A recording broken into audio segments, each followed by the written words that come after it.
Hello and welcome to SOVL. SOVL is a turn-based strategy game that pitches two fantastical style armies against one another, so imagine your sword and shield, medieval or Renaissance style forces, but then also cuts in monstrous elements, so you might have giants running around, trolls or wizards and their spells. If you have any familiarity with Warhammer Fantasy Battles, then you'll be right at home. This is all clear, or kind of tabletop games where you play these like armies against one another, then you know what's going on. If not, you'll pick it up very quickly. I'll explain the kind of base concepts as we start and move into more advanced things quickly as we go through. As you've seen from the title and thumbnails, we'll be playing as the Abyssal Legions, specifically the Sorcerer. So we'll be playing through on the max difficulty. This, as you're also given away, is going to be a Daemon run. So there's a number of ways you can play the Abyssal Legions. You've got the heavy armoured knights, the unwashed marauder hordes, or what we haven't done yet, the demons, their demon spawn being summoned in to assist them. So specifically we're using the sorcerer. As you can imagine, that we've got our arch sorcerer here who's going to be summoning endless hordes of evil creatures to assail the world. That's how we play it. The max difficulty allows us some extra fun bits at the end. We'll kind of go over that, but that's how we'll be running it. I think we immediately come to the most important decision we'll make throughout the campaign, our starting two units. Now, the Abyssal Sorcerer, just like the Abyssal Champion, has to start with a unit of Norseman axes, so kind of standard infantry. I can't stop it, so that has to be a regular unit. Otherwise we can try and go as non-standard infantry and dude on horseback as we can go. So we're going to go with Abyssal Hounds. I've had a look through each of the three sections you can get for this first choice. That's as close as we can get to a demon, so imagine it's a demonically possessed hound, maybe a flesh hound or something along those lines. We got our second choice. Now that's interesting. So both the devil spawn and the dragon spawn are going to count for our demon, so it'll be one of those two. I've played with the dragon spawn before, and presumably we'll pick up some as we go through the campaign. I've never once given the devil spawn a go, and with the changes to the kind of general balance that Abyssal Warriors have done, they're now an excellent unit, so I think we're going to play with these. Obviously fits the theme very closely, doesn't it? We get our demons in as fast as possible. Act 1. Okay, I'll quickly explain the legend here and what we'll be doing, then move on to moving through the campaign. So, our objective, we'll start on the left here, and we'll move through these stopping points with the ultimate objective of reaching the boss on the side here. So this is Act 1. As that insinuates, there will be an Act 2 once we're done with this. We'll do the same thing again. Our stopping points, we have cross swords, which are battles. Our army, such as it is, will face an enemy army in exchange for gold and experience for our troops at the potential cost of sustaining casualties. Why do we want gold? Well, we can spend it at these armories, these little anvil signs. They're effectively shops in which you can buy new units or upgrade the ones you already have.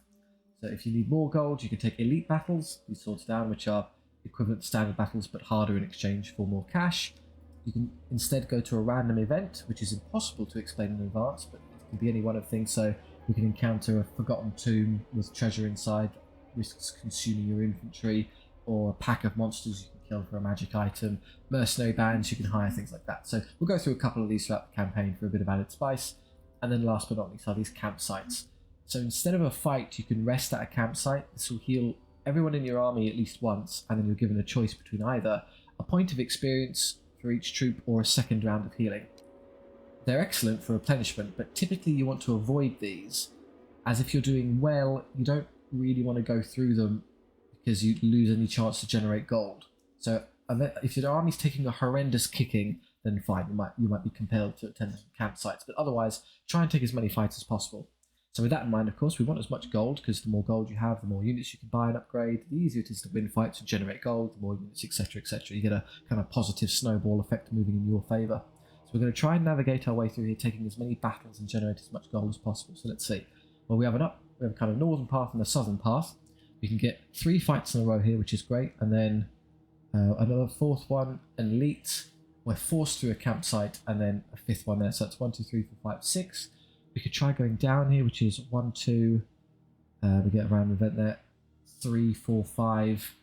So there's less fights, but in exchange there's 2 elites. So it's an interesting trade-off. The elites get you pretty much exactly double the amount of gold from the fights, but that's only the flat amount. I'll explain what I mean when we complete a battle. But technically, I think 2 regular fights would come out slightly ahead in terms of gold.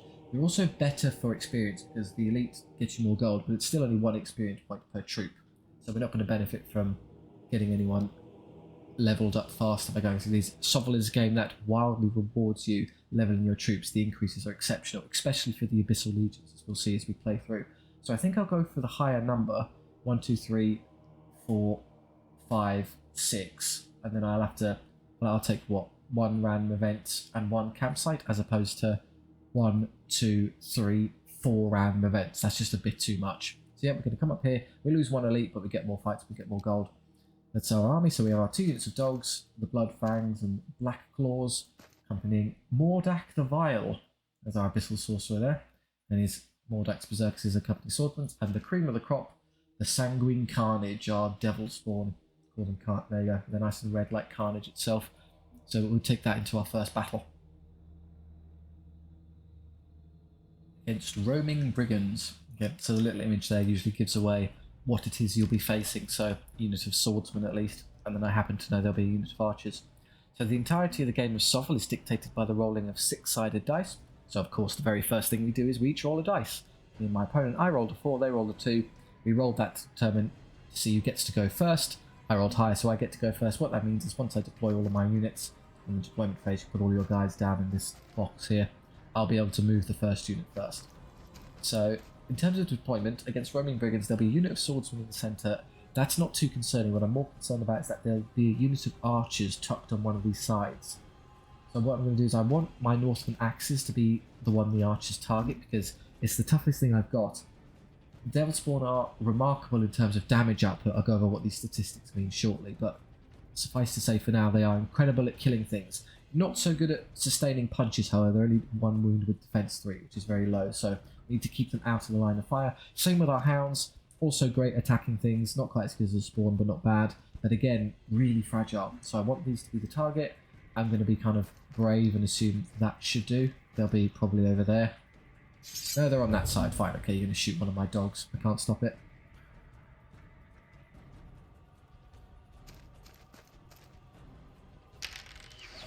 They tried to shoot a unit of hounds and didn't hit a single time, so I kind of explained. So there were 10 archers, and they took a shot at me, so you can see their range. That, well, I guess I should explain it. So the 2 keys you'll be using throughout SOVL are the X key and the C key. The X key gives away your charge radius. If there's an enemy in this blue zone, you can charge them later. The C key shows the enemy charge radius, so if you want to not be charged by the enemy, just stay out of these blue zones. If you hold the Shift key and use X and C, you can see your kind of long range stuff, of which we have none. I'm pressing the button now, that's happening. Or Shift and C, the enemy long range potential. So this is what they can see. Obviously they can shoot anything in that green zone, the longbows have that. They tried to shoot my hounds, there are 10 of them, so they took 10 shots, they rolled 10 dice here. Now to hit, when you're rolling to hit things at range, it's you take the number 7 and subtract your skill from it. So 7 minus 3 is 4, they need 4 plus to hit, or any roll of a 4, 5 or 6 will succeed. You'll note however that they did roll some 4s, 3 of them, and they still missed. That's because the enemy were suffering the -1 long range penalty. If the shot you take is greater than half of your maximum range, so about here, you'll incur a -1 to hit. It'll be 1 hard to hit otherwise than it should be. So the 4 up becomes 5 up. They have to roll at least a 5 or a 6 to land a hit. They didn't roll a single 5 or 6 on 10 dice. That's atrocious. It's the worst possible roll they could have done. So, you know, a great start for us. Now what I'm going to do is I'm going to probably move the dogs. They're pretty fast, so I can get them to safety over here and start getting around those archers. They come forward, which is a tad annoying because I'm not going to be able to flank the archers the way I would want to. Ordinarily, I'd have one of these dog units get straight onto them, and I would be able to, but I'm not going to make that. I guess I could put them into the front arc of the archers if I was desperate. Not really. So again, this is a hassle because what happens next turn, unfortunately, is those archers are liable to target my poor devil spawn. What I'm going to do is I'm just going to have these come over, try and get around them.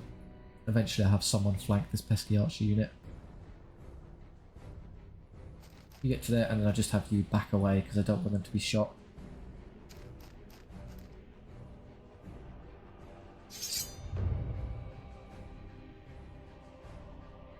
So you did charge phase. We have no charges, of course, nothing's in range. So they're going to rush over here, which is great news for me. They didn't reach anything, so I can just ignore them. These dogs went too far that way, I'll probably be a pain to get to them. But clearly the archers, they could have had a shot on the devil spawn, but they've locked onto this hound unit rather insistently. So we can just ignore them. Let's try. See if we've got the movement for this. We don't quite have enough movement to do what I want. So what I'm trying to do is get this hound unit into the flank of the archers. Can't quite get there. There are a number of benefits to flanking an enemy unit rather than taking it head on. I'm just not going to be able to do it is the problem. They're after my Northern axes. I'm not too fussed because I think I can get the Devil Spawn. Not quite yet, but I'll eventually reach their side there. I'm going to get you around. You'll come over here and hit the arch unit eventually. And I want the Devil Spawn to deal with that for me, so I'm just going to have you back off. Before I do, I'm going to fire the... here's our Abyssal Sorcerer's party trick.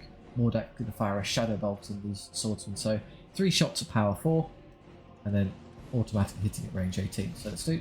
So 3 auto hits. Then once you hit something, so unlike those archers that you failed, we've got 3 hits. The enemy is then allowed a chance to try and save the damage. So to do so, they compare the power of the attack against the defense of the target. So Shadow Bolt is power 4. The defense of an Imperial Sword unit is defense 4.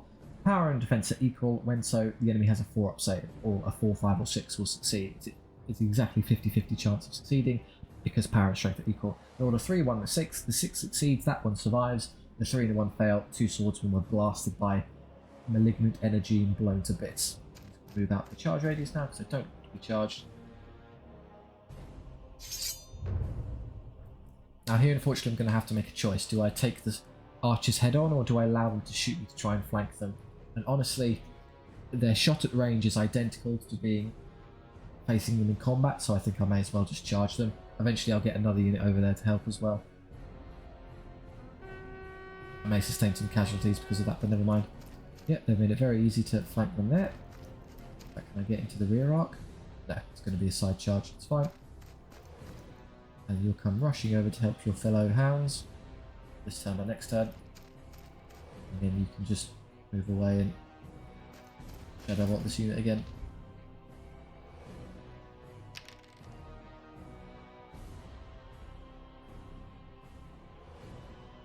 Here we go. So now we have some melee combat. I'll quickly explain this. So unlike when you're rolling to hit, when you're shooting things, melee combat hit rolls are determined by your skill. So the skill of the 2 enemy combatants are compared directly. So we have 5 hounds here with 2 attack each, therefore 10 attacks, hitting on 4+. Well, because of it says skill 3 versus 3. When skill is equal, you hit on 4+. So it's an equal exchange, isn't it? A 4, 5, or 6, or 50% will succeed. We get 4 hits, slightly below average.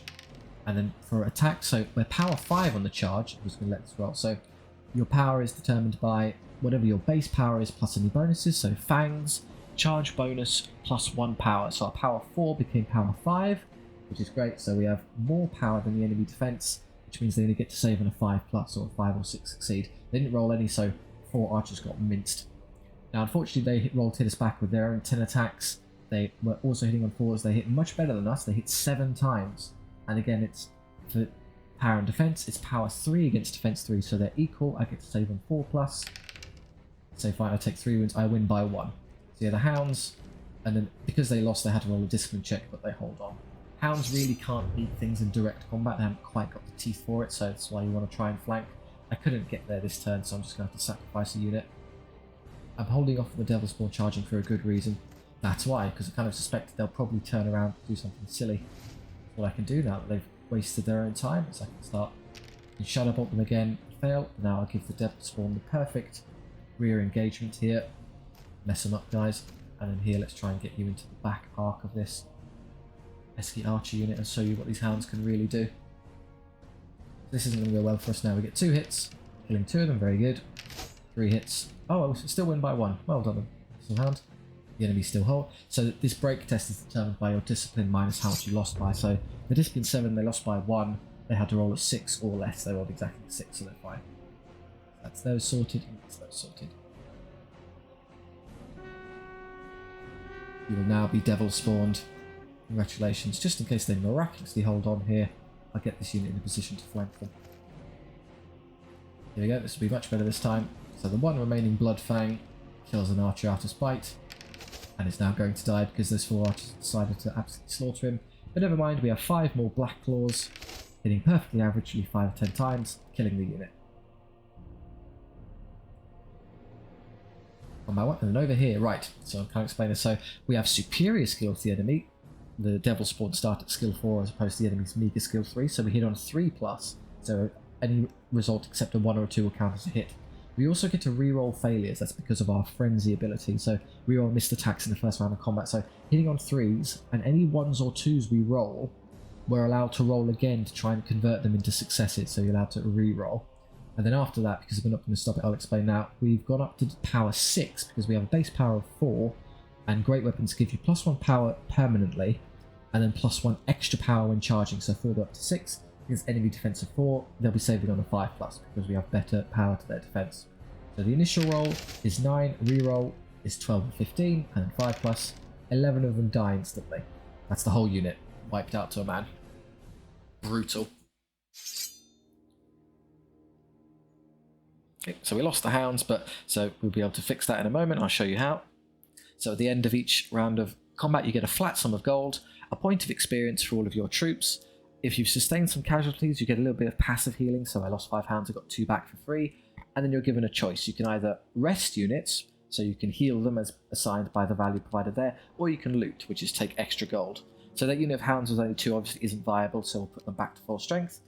And everyone else is pretty much just fine to take gold, because the difficulty we're playing on starts the axemen at a low number, but they're not the kind of center of this playthrough, rather they're just there to kind of distract and be a tactical unit, so I'm going to leave them small, rather than just going to take gold on all of these units and start building our cash reserves. Second battle against Goblin Raiders.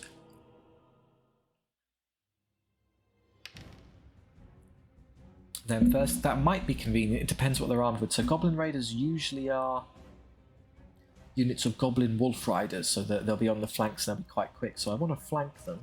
So what I'll do is I'll probably put my slower things on the side here, and my hounds in the centre. The reason being, so when their fast stuff come charging at us, they'll charge at these units, at which point I might be able to get the hounds to hit them in their sides. So we'll give this a go. Yes, this is exactly what's going to happen. We've outfoxed the AI here. So they go first. Okay, well they've annoyingly twisted cleverly to the side there, so what I'm going to have to do is stall and drag them out this way, or just backwards, or whatever I can do to get them in a desirable position, because currently I can't do what I want there. But eventually they will concede and give me my desired charge. Here I'll be fine. The risk, of course, is that this goblin mob is going to step forward, so what I'd love to do is charge this unit over here now. The one thing we have to be careful of is this piece of terrain, so a number of things terrain does, one of which is that you can see into terrain but not beyond it. So this is my charge radius. You notice that it goes into the terrain here but stops. So I can't actually see them to legally declare the charge. Well, I guess I could in theory draw line of sight on this side, so there's a number of moving parts to this. If I stand here, I'm going to move back so I can see the enemy by doing this, so I can just about see them there. I'm going to do this so I'm not too close to that goblin mob. And then if you want to know if you're going to engage the enemy or the front or the flank, you could just hover over them and you can see their flank. So they get a front, 2 flanks and a rear. As long as the majority of your unit is within a certain quadrant, then that's the one you'll flank. So clearly the majority of my unit here is in that side arc, that flank there, so I'll charge into that one. So I think that's perfect. I can see them do everything I want. The goblin mob step forward. They're not going to get there to bother me.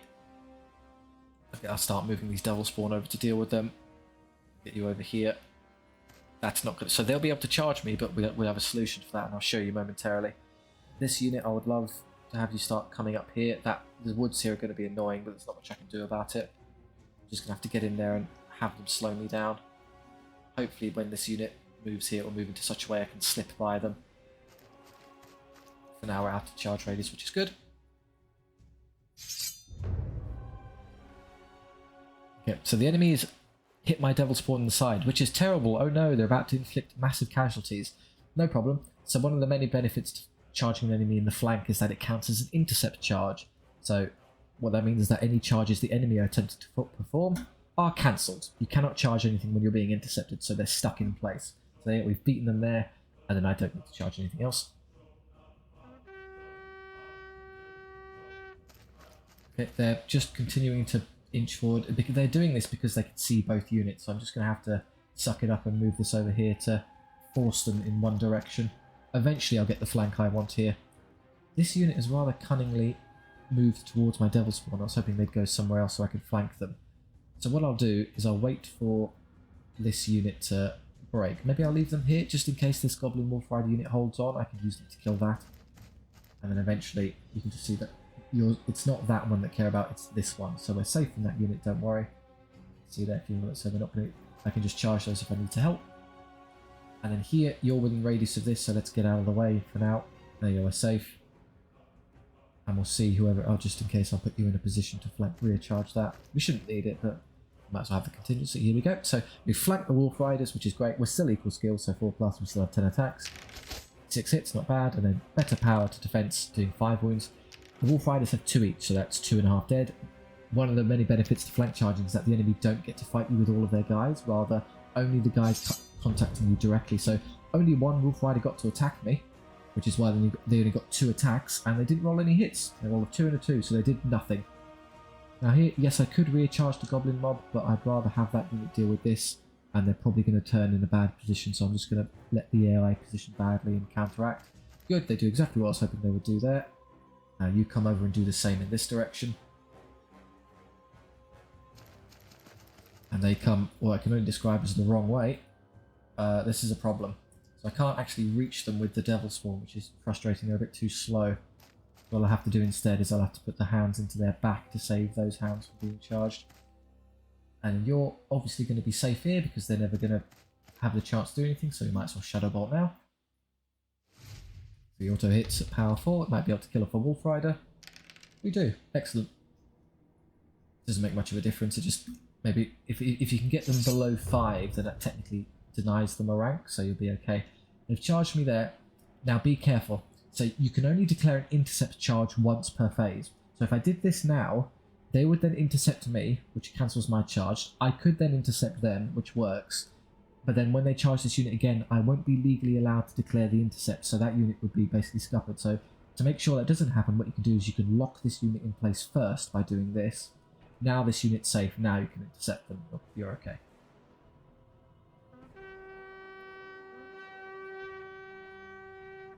So we'll just move these units to support in case the Wolf Riders hold on.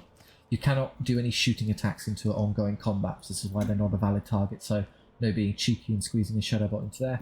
And our Devil Spawn, and one thing that's slightly letting them down here is that they're a bit slow, but just get them into position later, they'll help. Okay, so 10 attacks again, 4 hits, could be better. Killing 3, and with rear charges they can't fight back at all. They don't get to attack. They frustratingly hold, so that Abyssal Hound unit is going to be in for some casualties now.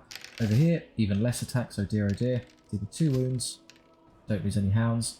Goblins have incredibly low morale, so typically if you beat them in combat they almost always run away. This incredibly brave Goblin mod held on with an exceptional roll. What that really means in effect is that it's going to cost me a bit of gold because I'm going to have to heal this Abyssal Hound unit rather than getting the extra cash I could have taken, but oh well, it'll be fine. Oh, now you hit well. It's a bit too late, guys. If you did that last turn, that wouldn't have happened. They run away because, fair enough, they've gotten their teeth kicked in. Now here, I don't think it's worth me exposing the Devil Spawn to casualties because at the end of this turn the enemy are just going to give up anyway. I'll explain why in a moment. So this kind of morale bar over here, as it goes on, it goes down. If it moves from wavering to routing this turn, I mean the enemy's given up. Okay, they rolled every single save and held on, that's ridiculous. And this is, what an irritating Goblin mob. They're going to end up killing both of my Hound units just by being super lucky. Okay, now kill them. So they would be routing this turn, so they would give up, so there you go. That was pretty much the most unlucky way that could have gone, but we're still going to win, and yeah, they keep rolling well in the turn, it doesn't matter. Devil Spawn slaughter the unit, but too little too late.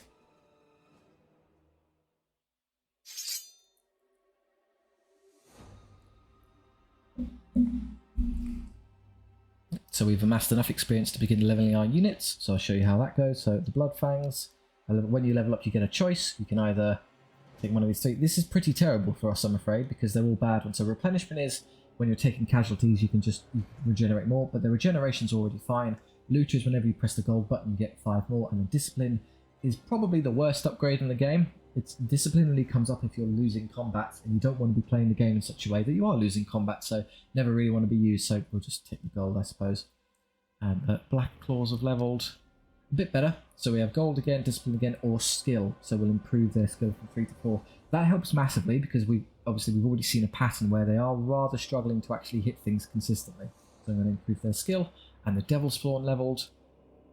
Interesting. Okay, so the the special thing that the Abyssal Legions can do is this demonic gift. So rather that you get a random, any one of these stats could increase, so it could be incredible. Replenishment is just replenishment again, don't worry about it, and then skill is skill. So let's have a look. Is there anything we can get in these random stats that would be better than getting a point of skill? So of our options, we could just get a point of skill, which is equivalent. We could get an extra point of power, which means that would be 6 base 7 on the charge. That's pretty good. That means you're wounding basically everything on the game on the highest threshold of 6+. So if your power is greater than enemy defense, they have to save on 5+, so only 5 or 6s. If your power is 3 or more greater than enemy defense, it gets even worse for the enemy. They can only save on 6+. So by the time I get to 7 on charge, that's basically everything else good. Defense 4 is just nice. They're incredibly fragile, so it just makes them a little bit more durable. Attacks 3 would be unbelievable. They'd become an absolute blender. Wounds would be incredible. 2 wounds each means that their low defense kind of nullifies, and then discipline would be atrocious. So effectively, I'd value any of those 4 choices, and then skill would be equal. So I think it's better anything except discipline. So please cross your fingers, everyone. Will us not to get a point of discipline we don't need. We get great. They're the toughest unit of Devil Spawn that ever walked the earth. 2 wounds Devil Spawn. That's excellent. Okay, so we obviously need to heal these hounds again. 4 or 5 is fine. That's still usable. So I'll just take the gold in that case and go down. Great. So then I want remember the battle. So we'll go on here. Against Orc Scouts. So there's only 2 units, we can easily outposition them. One of the chief benefits of having 4 units is that you have initiative superiority over the enemy, so they have to move 2 units and you've still got 2 left to move yourself. So again, I'll put the slower things on the side here because they'll be somewhere on the flanks here and I'd love to charge them. Even better, I could put the Devil Spawn to their side. Okay, they're over there, that's fine. I can lure them into these sources there. Well, I guess I should probably use... I should use this unit because it's wounded already, so if I can bait them in, that'd be good. You can start coming around here. You could already flank them, but let's be greedy and go for a flank. So, yeah, before they come, I'll have you come here. Take your flank charge for free. And I'll have you just shoot a shadow bolt at them. Yeah, no damage, 6. They're incredibly high defense, the Ball Riders. What we could do to be a bit clever is I could employ the flee mechanic. So this enemy, of course, is going to get up here and charge me. So what I'm going to do is I'm going to position myself in such a way that when they declare the charge, I should be able to flee. So the benefit of that is that I can forcibly draw them out of position, and then I can rear charge them with this unit. So that's what I intend to do. So let's do this here. I'm positioning myself in such a way that when they charge me, I won't run off the field, but I should be able to escape their range, like so. Just leaves the Devil Spawn, and I'll move into the middle here. Eventually I'll see which one of these I need to deal with. So the enemy of course declares its charge. I'm going to flee this unit and draw them out. No other charges yet, we can do better against the Orc Warriors. I stay on the field and they come straight forward as we thought they would. Perfect. They've done me a service there, I can flank them with the Devil Spawn. Now we can get a rear charge with this Hound unit, very good. And then you can come over here into... Can't quite reach them this turn, but I can do it next turn. Were it not for the woods, I would have got there. And then you continue to distract the orcs just by doing this. Eventually I'll get the spawn in the correct position. Now, because I fled this unit, they're broken. So in order to have them return to combat, I need to rally them. So yeah, I just need a 10. So rallying is your discipline plus your rank. So discipline 8 on Mordak plus 2 ranks is 10. So just don't roll an 11 or 12 on 2 dice and you'll be fine. Now we can intercept them. Perfect, we get our rear charge, and I'll save that for a moment. And the reason I was happy with this is because I was almost certainly going to rally this unit so I can turn it around. Just in case I don't break them, I can then flank them this way. They're still after my hounds, which they'll never get to because they've been caught by my Devil Spawn. Oh, hang on. Oh, the blasted woods are slowing me down so much I can't reach them. Okay, surely next time I can do it. I'll move the minimum distance there. I mean, if I don't reach it next turn, what on earth? Okay, and then here I do 3 wounds, and they can't hit me back because they've been rear charged, and they break because orcs have terrible discipline. Good stats overall, but bad discipline, so they tend to run away a lot. Yeah, I can't actually reach them yet. Come on. Not good at handling terrain, are they? Devil Spawn. Right, there you go, I've got you now. I'm just going to skip the rest because this ends with them being absolutely slaughtered in a second, as we'll see.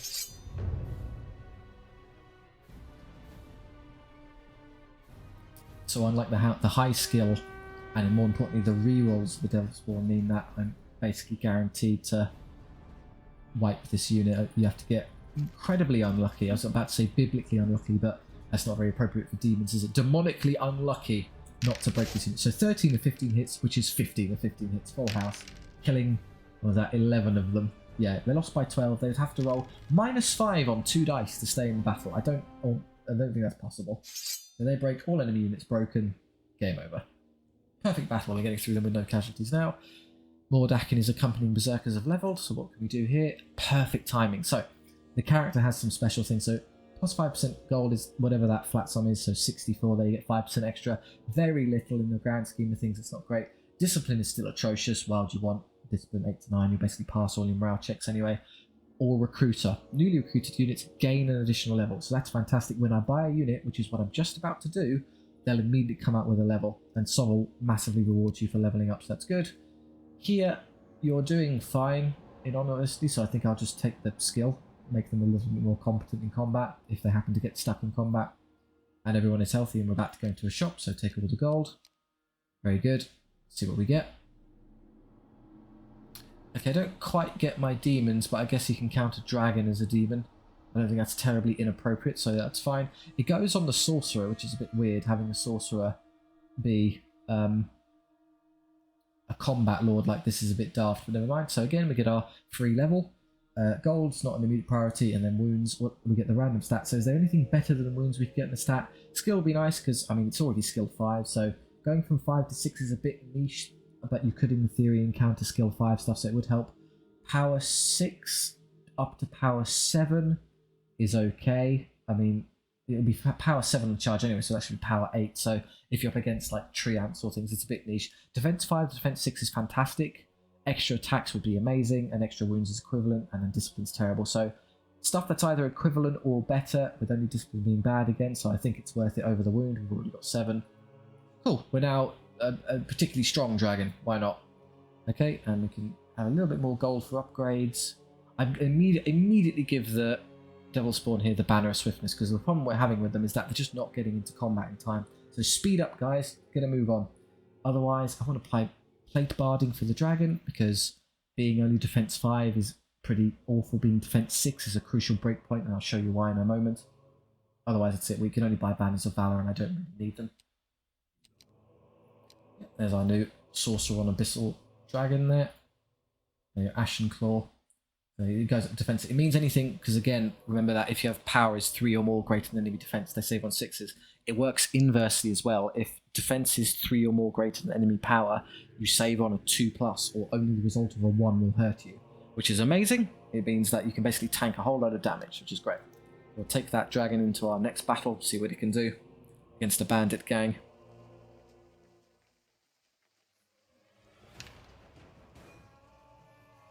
Okay, so let's try and outfox it. Bandit gang will be what? 2 blocks of infantry, a handgunner, and a cavalry unit. So the cavalry will be on a flank somewhere. So if I just put the dragon dead in the centre, it'll be able to deal with them wherever they are. Irritatingly, the cavalry are going to charge forward and start shooting me. I can't really stop them, so I'm just going to have to hope I kind of... Well, if I put the dragon on the side and guess where they are, which might be here. I mean, I can't know if they're left or right. I'd love for the dragon to be in front of them, because then they waste their shots in my most durable unit. So maybe there, we'll just hope for... And I'll put you here, so you can tank them if they're on this side, and then you in the centre so you can flank them wherever they're hiding. Like that, I guess, will work. They're on that side, fine, okay. So they'll shoot the dragon, which is perfect for me.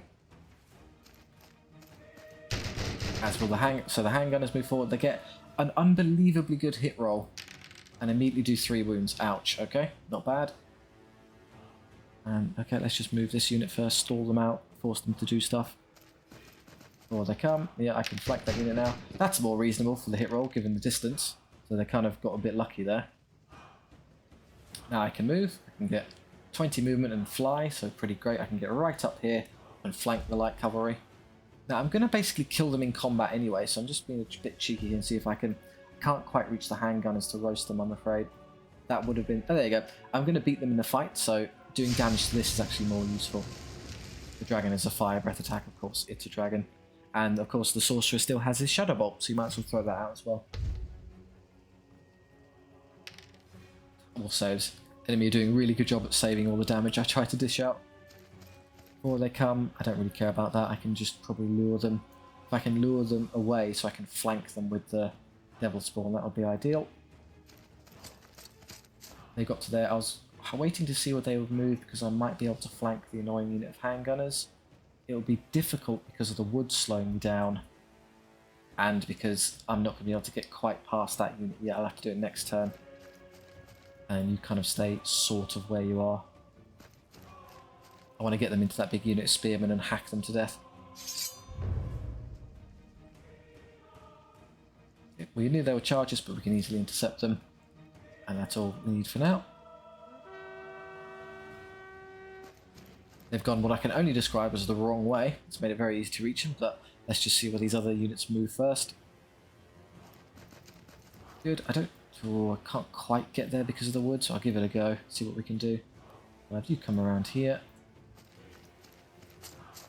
Yeah, they've done that, which is fine, because it's now very easy for me to just rush up here and get into the flank. Perfect.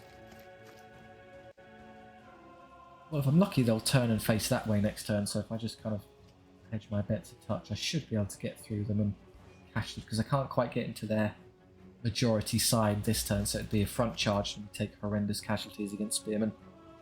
Here we go. So the sorcerer does nothing, we don't really expect it to, and the dragon, it's a horse, take no damage back, and they break because they don't really get to do any harm to me.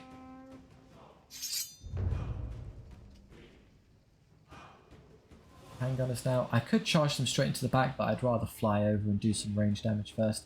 See if they rally, and if they do, I can then charge them.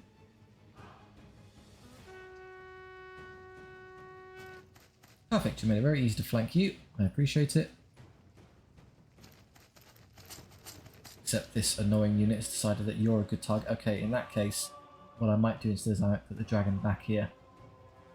So I should probably be a bit cheeky about this. Let's do what range damage I can to this unit as I fly by. Probably squeeze a shot into them there. No, apparently I don't quite have the range for it. Oh, come on, what's the problem? Okay, let's just get into the woods then. I can clearly still see them. So I can see both and I can get my charge, so let's shoot them now. Just means if they do come back, I'll be able to deal them more easily. And then shadow bolt them as well. Oh, fantastic. There's a single horseman left. That's ignorable. And I will come over and put you into the rear of this unit. They do rally. Fine, I'll have the dogs deal with that later. And then, because this unit will be stuck in place, I don't need to care about this one still being active. So what I can do is I can probably put you into a position to... Can I get into the rear arc, do you think? Yes, I can easily. So there you go. And then these, I don't know, just stand there. Come back this way. Get out of the way. Dogs have reached the handgunners and eaten 5 of them. I lose 2 dogs, but good. It's a good excuse for me to now heal the unit.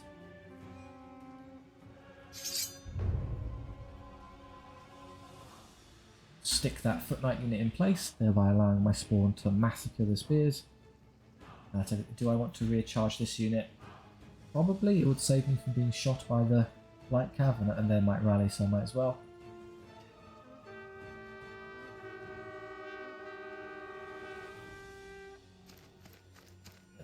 The light cav has nothing to engage because it can't shoot anything, so it just stands there impotently. Start rushing towards it, I suppose. Why not? And just in case this spearman... Well, no, actually, the spearmen aren't the problem.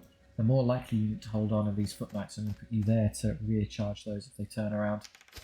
Mordak doesn't do anything, he's not really what it's there for. And yeah, the dragon only kills 1, so they'll probably hold on here. Yeah, I need to get in there to help. This unit, on the other hand, yeah, massacres a whole bunch of spearmen, so much so they can't prevail, they run away. Dogs eat 2 more handgunners. They hold on though, so you might be in for a bit of a hard time here, hounds. This is what I mean, so you're going to wind... There's a big mosh pit. Just stay on the spearman, because I can have this unit come over and help.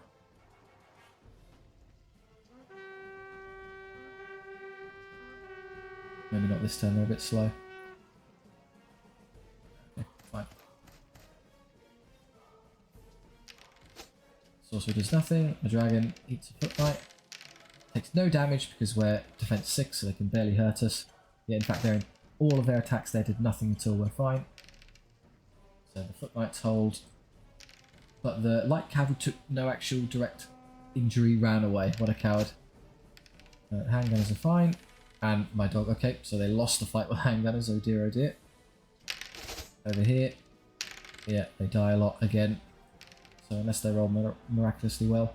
One of the upsides to increasing the speed with Banner's Whip is that I can always catch units doing this. So I can just keep charging them in the rear over and over again. I don't much care about doing anything else.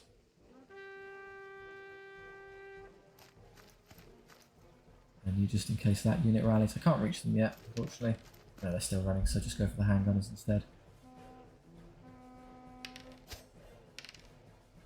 If you want to speed things up, you can hold the spacebar like I am here. That tends to make it roll a bit faster. Eventually, this foot knight unit will fail a discipline check. When you fail a morale check and you've been surrounded, rather than running away, you just die outright. And the devil spawn hack a load more spearmen to death. Yeah, that's all. A big block of 24 just disappeared.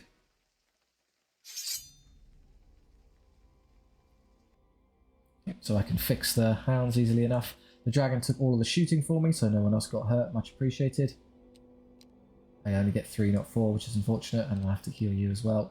5 of 7 is good. Everyone else is perfectly healthy, so just take a bit more gold, which we need because we're probably about to go into an elite battle. But before that, we get our first random event. Let's see what they look like. What do we wind up with? A Forgotten Tomb. Okay, good. So you can send guys in. So you risk losing them and them dying, but in exchange for everyone you send in, you get a bit more gold and a potential magic item. There's a particular unit that we haven't been using a whole lot. That would be a great candidate for maybe losing a few guys. Just so that have a poke around, Berserker, see what you can find for me. There you go. I lost 3 of them in exchange for 69 gold and a spell. I can't bother. So they just continue there. I'm there to distract dude's purpose. Yep, so we've now got Shadow Bolt, or rather Arcane Web. Select an enemy unit and reduce their movements to 0. So that's it's difficult to use, but tactically it's actually a very good spell. So remember, after this we're forced to go through a campsite, so we're going to heal basically to full anyway, so just keep that in mind when it comes to our regeneration after this battle. Against Gundrick and Vilhide. Dwarves, slow moving and tough. And they won't have much in the way of ranged output, maybe 1 unit of crossbows or something. Put the dogs on the flank, why not? And then you'll come charging down the middle, as long as I put you kind of there to distract any ranged fire. I just don't want them to be shot really. So there's their crossbows, we'll have to do something about that quickly. Annoyingly, I think the only thing they can actually target is currently my poor hound, so I probably want to give them a better target. The Berserkers moved to there, which reveals to me that I can probably just move you to there. Bait the shots, which will do. Nothing's going to reach me. I can use the flame breath on this unit. Hey, max damage. The flame breath is you roll 2 dice with a result of 1, 2, or 3 and add them up. So 3 and 3 is 6. And I'm going to use my net now because it would be convenient to hold one of these units in place, thereby allowing for easier flanks later. So I'm just going to forcibly separate them. I don't care about that. You can just start racing down the side. You're still going to shoot the... Oh, I see. That would have been... I tried to put the dragon up here because it would be the closest target to the target, but what they did, because they moved that unit forward, they blocked their own line of sight, meaning the only thing they could target were the hounds, and the hounds suffer for it. Sorry, guys. I could rush up here. I don't think it's going to avail me much. Can I get to the flank of that unit? Yes, I can. Now there's only 2 of them. I might as well. They stay in place because they can't move. I'll start having you come around this way to flank them. And you just stand in front to distract. You can do that. And there's nothing else I want to do yet. Forward they inch. How intimidating. So let's just use you again. Max damage again. Fantastic. Killing 5 of them, so there's what? A couple, so we can just keep fire breathing them. Again, I'm just going to hold this unit in place because I'd rather split these. Really, what I'd want to do is get the Devil Spawn to flank that unit if I had a choice, because the Deep Guard are incredibly tough.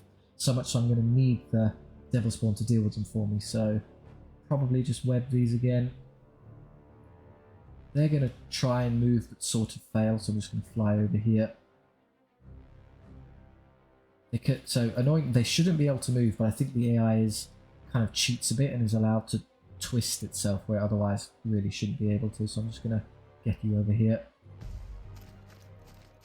Interesting direction. I think that might allow me, because dwarves have slower movement than me, I can probably get myself into the flank and they can't reach me, indeed. Well, I'm not going to stop you. If you just want to offer me a flank for free, I'm going to take it. So a couple of things you need to be able to see them, you need to be in a certain flank, and you have to be able to draw a straight line from the center of your unit to the center of the flank you're charging. So it's there to there, and they're not, if they're a bit further away, they'll be blocking this, but they're fine, so that should be a lethal charge. They're just wasting their time for now. Now, don't be tricked here. So because I've netted them Arcane Web, they can't move, which has reduced their movement to 0 for this turn, which also makes their charge radius 0. However, at the end of this phase, at the start of the next charge phase, they'll get all their movement back. So you might think oh look, well, they have no charge. I'm perfectly safe to stand about here. No, because the enemy will be able to declare a charge against me and it's going to suck. So they're going to get their movement back. I'm just going to be nice and safe back here. You just continue to distract the berserkers. So I'll keep pressing this button. So you'll see them return at the end of this phase. So we win for now. Dwarves have good discipline, so they're not going to run away.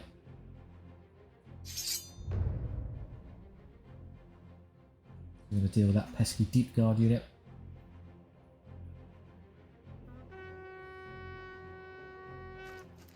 They really just want my axemen. I'm not particularly fussed, I'll be honest. I can't net this unit anymore. I've run out of charges, so I'm just going to have to shoot stuff, which is going to be this unit. I'm lucky I can finish the berserkers this turn. 1, 2, 3, and I have a use of Shadow Bolt.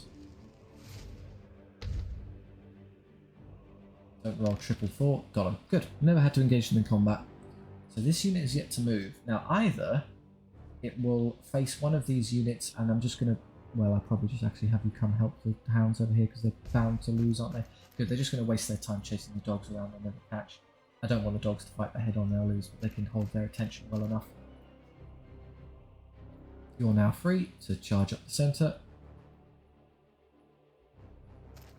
Okay, here we go. We'll do this little combat first, shall we? Fine. Little warm up. Yeah, they lose. It's not surprising at all. I need to get them in there. Here we go. Okay, so they have equal skill to me. Deep Guard are an elite unit, so they're skill 4. So we'll be hitting on 4s but re-rolling. And when it comes to the save, so we're power 6, which is good against the enemy defense 5. So usually they'll be saving on 5+. However, because of their masterwork armor, they improve whatever their damage save will be by 1. So the 5 up will become a 4 up, which is why I was really glad that you get up to power 6 with the great weapon, so I'm 1 over. So you're not going to save on anything annoying like 3s or 2s. You get 8 hits, which is really 12 hits. The reroll is just great. And yeah, they still take 7 casualties. Hit once, I have 2 wounds each, so I can't possibly lose a Devil Spawn, and we roll 5 anyway, so who cares. Broken, well done. And they're quite slow, so I'm just going to charge and kill them again if you don't mind. Them off, and you start having a word with these crossbowmen.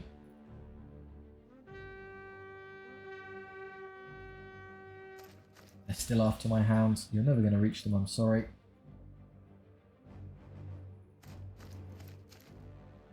And then this unit, I guess, can come over here. It's an extraordinarily dead unit of Deep Guard. There they go. Is that Gundrick is next on the list. Hey, Mordak got a kill. We bonked one. And the dragon eats 2 more. Wonder what dwarf tastes like. Beer, probably, let's be honest. Okay, and then we'll just wait. So I'm being reticent with the dwarf warriors and their foreman because they have an annoying ability, the shield wall.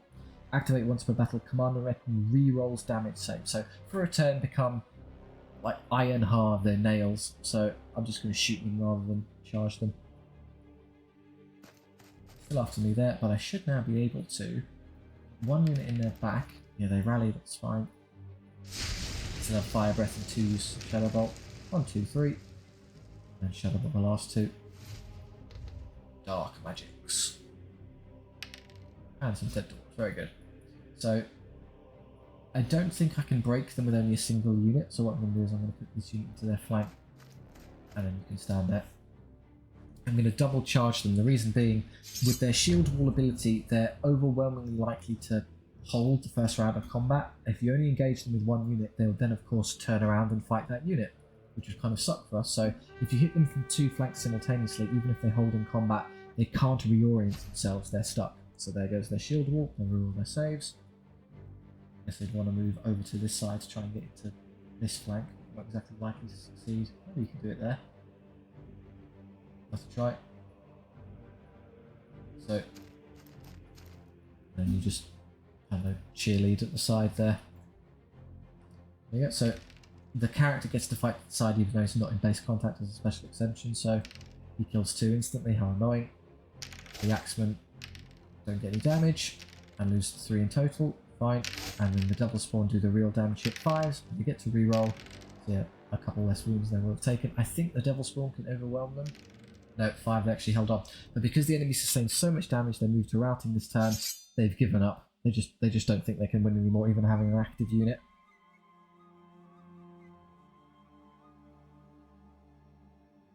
Now, we obviously sustained some casualties, however, remember, when I go to the campsite next, I'll get 1 round of healing for free, and then a choice between experience or extra healing. So let's level up first. The blood fang's leveled. And should they get their random stat? The random stat interests me more than the size for now, so I'm going to see what this is. It's power, extra powerful hounds, very good. And the other hounds leveled and get their stat, because they got skill last time. Why not? Cross fingers, everyone. Wounds, ooh, tough hounds, good. Yeah, some good. And then the devil spawn leveled. I think I would like to take, they're my primary damage dealer, so I'm going to take the skill. So you get up to, you're basically always rolling on 3+ at hitting, like, so you get it 3+ rerolling, I think it's like 88% hit chance, so great, we can just kill everything that comes into contact. You're maxed out, take the gold. You're healed to full for free at the campsite, so just take the gold. This unit will heal to full, you get at least 3 back, so I'll get 3 and I'll go back to full strength, so just take the gold. Then this is the one we might want to consider, because obviously we're a bit, I'd like the unit to at least be able to hit some stuff, so that's not really enough. So 1 heal now, and then 1 heal at the campsite gets me up to a good size. Yeah, we'll be okay. Go to the camp, show you how this works. So yeah, everyone replenishes once automatically, and then either press the XP button or press the heal button. We're all full now, so XP for everyone. And Bordak leveled again. Takes a 2nd point of recruiter, great. When I buy a new unit, it comes out with 2 levels instantly. There you go, very, very charitable Abyssal Sorcerer here. Ashen Claw levels. I'm not too fussed about wounds. I'm going to take the gold. Reason being is that I'm going to be pressing gold basically on it almost every time, so it nets quite a bit over the course of the campaign. And the Axemen leveled. They get their random stat now, very good. This could be really good. If you get attacks or wounds on a basic unit like this, they all of a sudden upgrade into a genuinely useful unit. 2 attacks, okay, great. We have our, I've noticed it's a very attack-heavy, damage-dealing run. That's what we care about. 357 for the shop. Still not really any demons. I guess I'll take the dogs. I'm going to stay away from the standard guys. So no standard infantry, no cavalry and stuff. I'm just going to take the dogs. Obviously aren't quite as good as that unit, but it's more in the spirit of things. So we get levels immediately. We take the skill, just makes them more useful. And we'll take our random stat, which makes us attacks 3. Okay, just an absolute blender immediately. Leaving me 107 for, ooh, the banner of, okay. So how much does, okay, I got lucky. So I'd like to buy Fireball if I could, but I've got plenty of range damage right now. So what I'm going to buy instead is I'm going to buy the Hex of Ruin spell for -3 defense. So target any enemy unit, reduce their defense by 3, effectively make them helpless for a turn. It's incredible as those upgrades go. So yeah, thank you very much. Leaving me with 67, which is enough to come down here and buy the Devil Spawn, the Banner of Fury, +1 power. So they'll go from, what, 5 always, 6 on the charge, and then 7 on the charge with the Banner of Fury. So whenever we encounter toughness 4 units, they'll still be saving on 6+. And if we encounter monsters that are, say, toughness 6 or defense 6, they'll still be struggling to survive us. So we're just going to kill everything we touch. An anti-everything unit are amazing Devil Spawn are out. So because there are so many Northman Axemen, what I can do is I can actually stretch the unit out. You can only fight in the first 2 ranks, so I mean, you could in theory do that and do maximum damage, but it makes it a bit unwieldy, where I'd like a bit of depth for the purposes of kind of positioning and getting around things, so I think that's fine. Turns out it's turned out into a hound run. That's fine. It's still just keep away from the regular guys, so dragons, demons, and dogs. To a kind of a final battle before the Act 1 boss against Orc Raiders. I'm going first, good.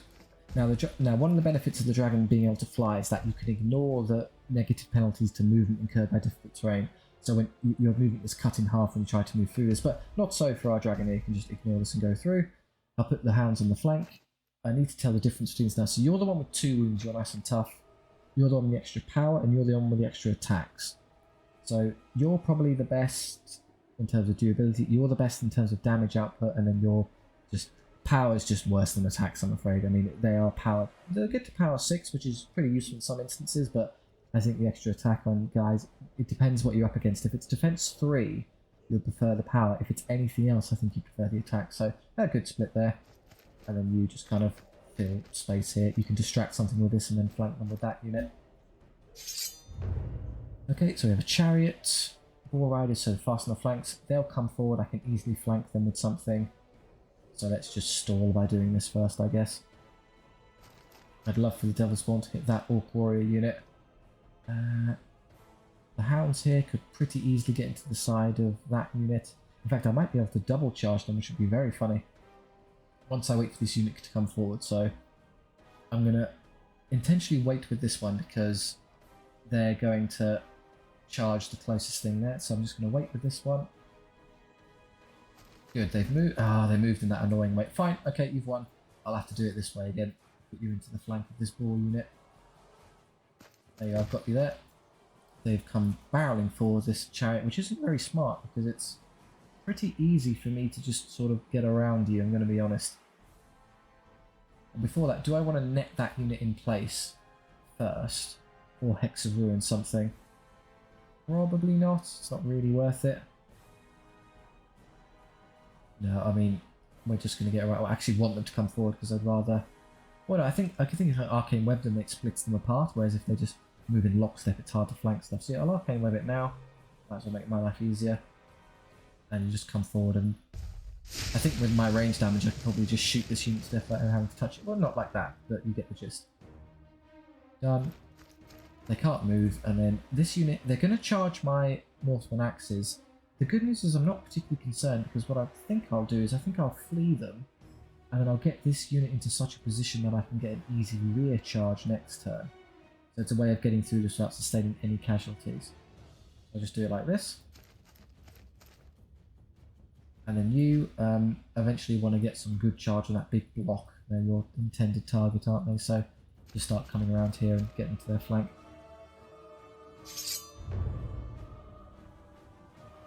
You can subdue this for me, and then we're going to flee here and give our hounds the best possible charge. Everyone else is happy for now. Oh, he got stuck. You idiot. Okay. You managed to somehow get stuck on me. Right, I don't care. Right, how am I going to do this? I guess I could try netting that unit first. And rally that. They rally, which is good. Guess I can run them away if they get charged again. Okay, now I know where they are. That annoying wood might get in my way here. Can I still get through? I can get through, but not in such a way that I can prevent being charged by them. So if I want to pull off this flank, I'll have to... I'm going to have to charge them from two sides simultaneously, which I can do pretty easily. Or I could just wait until they turn to face something else. Nah, I might as well just get a move on. I've got plenty of durability here. So just do that. It's clearly a flank charge, but they can see me, but I can do something about it in a second. And then you just start incinerating this unit for me. So I'm going to flank them with these dogs now. Very good. And then come forward here. Now this turn I think I'm going to Hex of Ruin the boars because obviously they're gets them down to defense 2 and I'll be power 5, which is 3 or more than theirs, so I can do some very nice damage. Good, and then you can flank those. Just leaving the dogs to make decisions. And you can come up here, hit them in the side, and then you've now got to escape this idiot getting in the way of his own charge. Brilliant work, genius. So if I'm lucky, again they'll take this charge, and this time they'll actually get through properly. I'll flee again, I'll flee them off, and I'll get my desired flank, which I wanted in the beginning. So there you go, I'll just leave it there for now. Right, actually pull off the charge this time, please. So 3's the hit because we're superior skill now, and 6 is the save because they're in defense 2. I get 2 hits, so I've got 2 wounds, so as long as I don't take both, there you go. As long as you don't take both wounds, you won't actually lose a hound. I'm fine. That wound on him will basically disappear, it doesn't count. They're going to charge me, I'm going to flee again. Right, they're going to charge me there, we can intercept them. And intercept them, well, just charge them regularly, and then you can hit that one on the side. And you'll at last have your desired flank on this unit. There we go.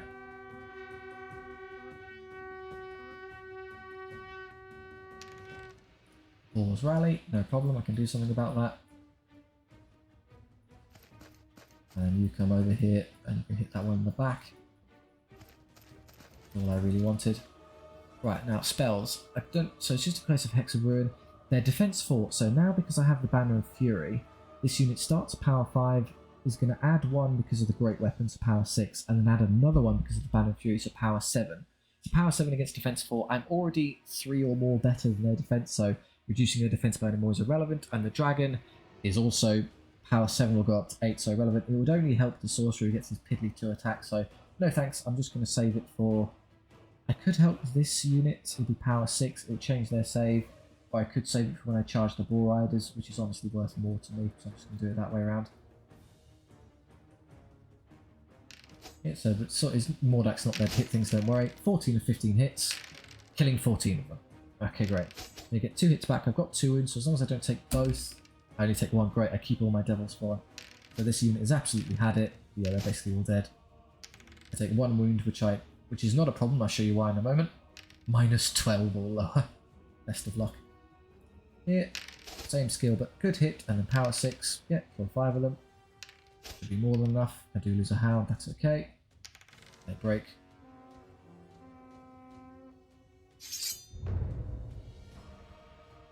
Get a bunch of rear charges, so into the rear, into the rear, into the rear.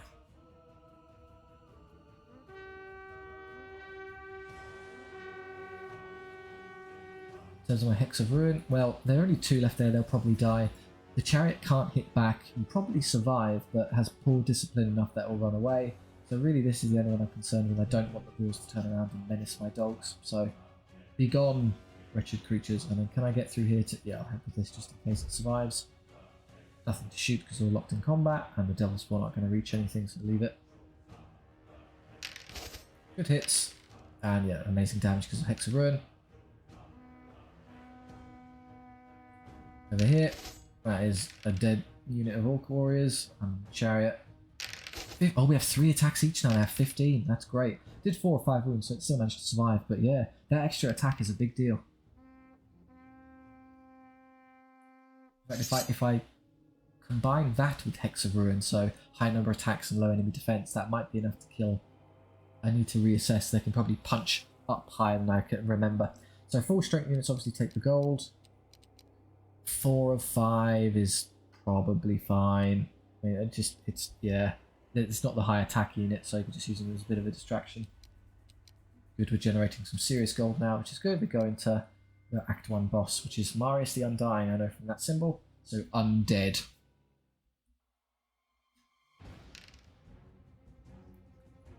A horde of evil creatures versus the undead. Okay, so again, Dragon ignores flying stuff, so just put it over the woods, get straight over. And then you guys on the flanks. There will be some rather worrisome units of knights, like skeleton knights and stuff that we have to deal with. So I would love for these units to flank them. So what I'll do is I'll put distraction units on the extreme flanks, so they draw their attention. And then the high wounds and the high attacks ones on the side to flank them. And then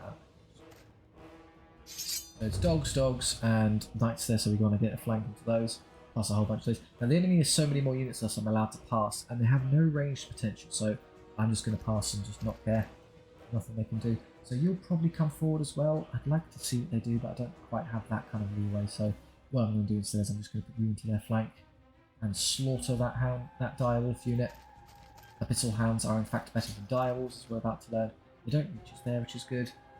The spawn are going to be amazing here because I'm going to need to cut my way through a lot of undead.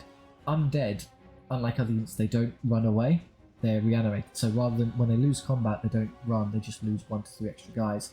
So we're going to have to kill our way to 75 zombies, is effectively what that means. And you're going to come forward. I'm probably going to just have you do the same trick, where I'm going to have you stand here, get charged, and then retreat. But to pull that off effectively, I need to wait for them to move, otherwise they'll get too close and I won't be able to withdraw. That being said, you could probably just defeat direwolves in a fight. I don't think I need bother. I'm just going to wait so I can get my counter charge, but if they get to there, I can easily counter charge them there. So, no, I'll just kill them and get back into the fight. No need to be all fancy with it. You, I could have you come straight forward. Maybe I can squeeze you around to flank later. Let's try. Right, here comes that unit. Good, I know where it is now.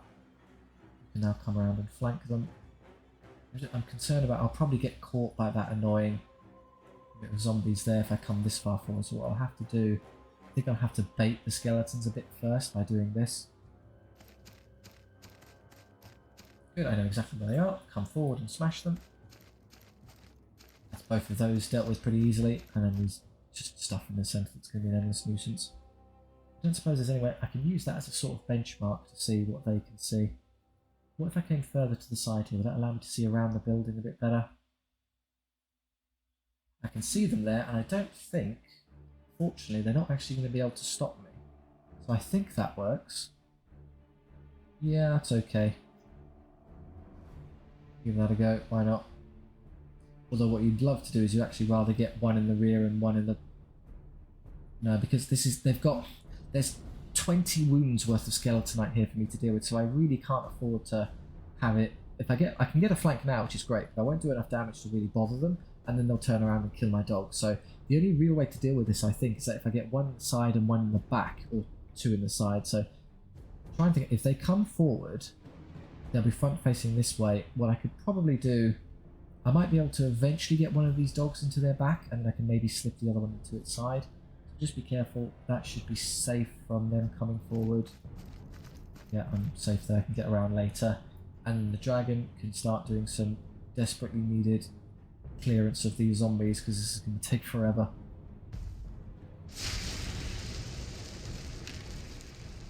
One at a time, this is going to take a while. I think the zombies haven't moved yet. I could net it, but I don't even think it would fit there, so whatever, just start throwing your spells. I might be able to net that in place if it's convenient, and keep that in mind. Oh look, they cheated and put themselves inside. You're not actually allowed. If I did that, I wouldn't be allowed to. You're not allowed to be that close to your allies. Kill that dog unit. Kill the direwolves inferior, abyssal hounds superior. We'll wait to deal with this ridiculous infantry block. And oh look, they all popped through because they weren't legally allowed to be in that position anymore. Fair enough. You can come around here. Can you get far enough to... Obviously I'd love to get there, but I want to actually pull off my charge as well. So unfortunately they can see me there, so I need to go a bit further forward. No, it's going to be really tight, so they can still see me there. 1.0? Maybe just 0.9 will probably do it. There you go. Oh, it's close. Is it really a difference of 0.1 is going to make the difference between me seeing them and not? Okay, I think that works. They can't see me, and I can draw a line of sight to them, so I've got them. Forward comes this unit, which is fine, because I can think I can do... I'm going to pass, because if I'm lucky, these will waste their moves and show me what they intend to do. I might be able to squeak you around here now, get into the back of this skeleton unit. I can in fact do that. I can reach the rear arc. They're trying to chase me, but they won't reach, don't worry. And now annoyingly I can do that, but I can't quite get you into the desired side arc, so I'm going to have to spend a turn positioning here. The downside to this is that I'm really worried that that pesky unit skeletonite is going to turn around. I'll have to hedge my bet. Hopefully they don't, they keep charging forward, at which point it should be relatively straightforward for me to get one on the side and one in the back, which is what I'm really after. Just do this. Failing that, I could just net them in place first thing next turn so they can't escape. And then you, I don't know, start roasting zombies. Pick a unit and kill that one specifically.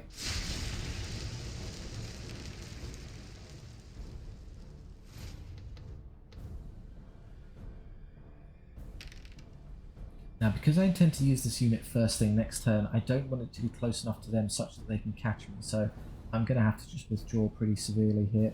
So even if they come marching forward, I'm still safe. There you go, so this should be... We'll get some casualties onto our axemen here, a lot, but then we just kill them. We've got the attacks for it. And over here, I've charged with 3 attack Abyssal Hounds, so they're all dead. 2 attacks back, 1 hit. I've only got 1 wound though, so I do lose a Hound, so be it.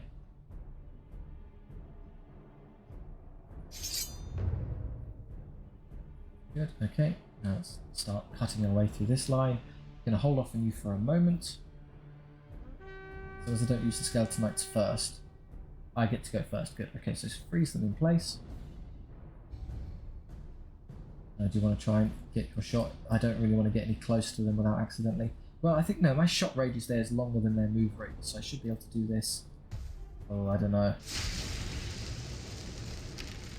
I don't know if I'll get away with that, I'll be honest. That's just like tight so I can make it. I might have to flee from a unit of zombies. Embarrassing. They can't move, ha ha ha. Right, let's do these units back here. Coming around. Yeah, okay. You got me there. And you come this way. Good. They've wasted their move by moving to an awkward spot. Come over here. Back of that unit. You're coming around that way. Now bear in mind, of course, they'll have their... You're being deceived by the fact they don't have a movement cone right now. They'll have it later, but I can obviously get to the side and you can kind of cheat. I can't see their cone, but if you hover them and do that, the line of sight pretty much follows where those lines are, so I'm safe and I can see and charge them there. Very good. Good damage. I need you to hit them real hard this turn. That's 13. Immediately gone. Good stuff. I don't take any damage back. Now they'll crumble 1 to 2. No, okay, 1 minus what the White Lord there reduces their crumble roll, so gets to keep them in action. But miraculously, because there's 1 skeleton left, when I fight them again, I won't have to roll on the defense 6 stat of Marius. I can roll against the defense 3 of the skeleton warrior. So he's effectively going to Trojan horse like 10 wounds onto Marius and instantly kill him, which I appreciate. You can kill that for me. Kill that for me. You're going to get charged. I think they're only power 2, so you're just fine to tank them. I'm going to ignore that for while we get around that unit. What worries me is that eventually those zombies will get around there. Me first, cool. Hexa ruin something. Yes, this unit. I want it crippled and gone. They're going the wrong way. They've locked into another target, which is very convenient for me. Get down there to help him. They have ignored you, so when I free myself to recharge them later, there's nothing stopping me. When I get through that, I can even get through here to side charge them afterwards. Okay, let's do a load of damage to this right now. So Marius hits me, kills another spawn, he's annoying like that, and then yeah, they take 8 wounds because of that. So you see, he takes -6 of 1 wounds. It goes all the way back there. Hilarious. Using some devil spawn to Marius there, but I can't do anything about that. Mordak kills 1. The zombies hit a bunch of times, but they're only save on 2+. Don't roll double 1. Yeah, to draw, so I don't have to risk running away. Yeah, 6s because of my nullifying them. I lose 2 hounds there, which is a bit unfortunate. So halfway through instantly, which is great. It's worth all of that setup, and then another 3, so we should get through them next turn. No charges this turn, we're just positioning. Would you come? It's good to see your relative position. Do I want to Hexa ruin something this turn? Yeah, it's defense 5 without it, so they're going to have way too good a save. Got to know where everyone's landed, so you just want to kill them there. I'm going to have you come this way because I'm annoyed that they might try and... Ordinarily I put a second unit into the flank there, but I'm worried about them coming after my devil spawn, so just be there to distract them. Bonk 1 with our sorcerer. Take another 2 to a double 1. Give me strength, but we do win this turn. Crumble another 3. They're losing attacks now. Over here. 1 wound from those dogs. They can no damage this turn. And we wipe them out. Very good. And the Black Claw's doing a bit better than the Blood Fangs there. Shows some true potency of the Devil Spawn here. Charging to the rear of a big infantry block. They're going, what on earth are they doing? I don't know. But it just makes my life easier later. So again, we put 1 into their... Well, you can help with this because they're certainly going to rally. Don't think I can quite cut through 25 zombies in a turn, so I will need to speed this up a bit. Not that far. That'll do. Should be visible there. And then you can't net anything, there's no point, don't worry. Just bring the hounds around.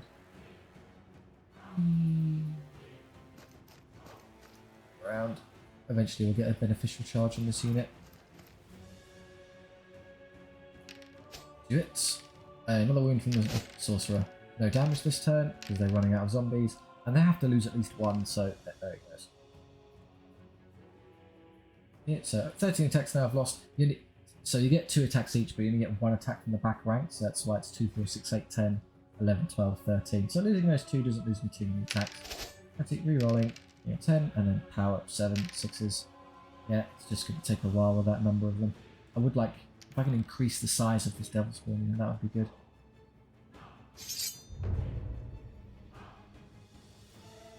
I'm going to heal them anyway, so I'm not too worried about them taking casualties. Let's try and set up a rear charge on that unit. And a flank charge or something ideally.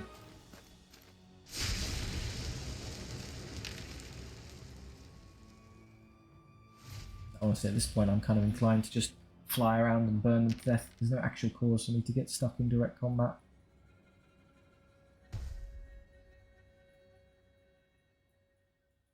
So if I had to, I'd put the dragon in there because it's not liable to take too many wounds. Everyone else is just fine where you are. No rerolls, so Frenzy only works in the first turn I'm afraid, so I don't get to reroll anymore. They hit me, they're only 2, so I get a 3-up save, so I only lose 1 spawn, and then these will speed it up a bit. Oh yeah, high number of attack dogs doing us a great service there. 2 left. So I wouldn't without the double wounds I would have taken, like, the majority would be gone by now. Honestly, with their morale this bad, whatever, I'm going to heal the dragon anyway, so let's just get it stuck in there. I contemplated just ignoring them, but let's just get a move on. It's no easy dilly-dally. Skip, skip. With the most dead 2 zombies ever. They don't kill an extra devil spawn, I'm very grateful. They're gone, and over here. We'll win, it's just a question of how much damage the dragon takes. After eating 4 zombies. None, because they can't hit it apparently. Routing this turn, they've had enough. We have broken the morale of zombies the only way you technically can, by having them rout. Yeah, it says rout, they must have run away. So some scuff damage across the kind of army, but we're okay otherwise. I should be able to get those devil spawn to full strength. So the hounds are leveled again. Skill this time is good. Yeah, just hit things consistently. These hounds leveled. Now I'm going to take the unit size now because having more of them would be great. This is the tough one, so you can turn it into a bit of a tank unit, which is interesting. And the devil spawn leveled. Also, I'm going to take the unit size because all I really want from now is just more because they're so good. You only get 2 back each time, so it's going to be a long time for me to actually get them up there, but I don't take many casualties, so it shouldn't be too bad. Maybe replenishment in that case wouldn't be terrible on Devil Spawn if you want a large number of them. Otherwise, you're a bit chipped, we'll heal. Well, it's a dragon, so I think we should be okay to get away with the gold. That one I'll definitely heal, that one I'll definitely heal. You're fine at 4. You're fine to take gold. +5 would be nice. I mean, I might just get 1 moon back, which is not really worth it, so you'll take 15 gold instead. Yeah, that's worth it. Excellent. Alright, thank you very much for watching. I do hope you enjoyed. We're going to leave that there. We'll continue into Act 2 in the next part. So, maybe I can kind of reorient your units. So, if you did enjoy that, please do like and subscribe. It really does help out the channel. I do massively appreciate it. It also means that if anyone wants to kind of see SOVL, there's no marketing team, there's no kind of spreading this around, except for random YouTubers like me playing it. The only reason I know it exists is because of a random YouTube video, so maybe if you press the button, somebody who otherwise would never have seen it will have the chance, or if you just want to chat with me or it's down in the comment section, that's fine too. Thank you very much, I'll see you next time.